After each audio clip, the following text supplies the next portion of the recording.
شرابی کی عاجزی پر مغفرت۔ ایک مرتبہ سفیان ثوری رحمہ اللہ سوئے ہوئے تھے۔ ان کو خواب میں کسی بزرگ کی زیارت ہوئی اور فرمایا گیا، تمہارے پڑوسی کا جنازہ تیار ہے، تم جا کر اس کا جنازہ پڑھو۔ سفیان ثوری رحمہ اللہ جانتے تھے کہ ان کا پڑوسی بڑا شرابی بندہ تھا۔ اب وہ اٹھ کر بیٹھے، لیکن بڑے حیران تھے کہ اس پڑوسی کے بارے میں مجھے فرمایا گیا کہ جاؤ اس کی نماز جنازہ پڑھ کے آؤ۔ پھر ان کے دل میں خیال آیا کہ ہو سکتا ہے کہ اس کی کوئی وجہ ہو۔ چنانچہ انہوں نے اس کے اہل خانہ سے پوچھا کہ اس کو موت کس حال میں آئی؟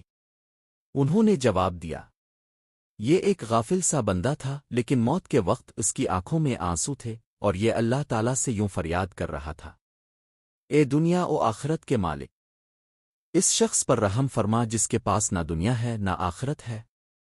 اس عاجزی کے صدقے اللہ تعالیٰ نے موت کے وقت اس کے گناہوں کو معاف فرما دیا۔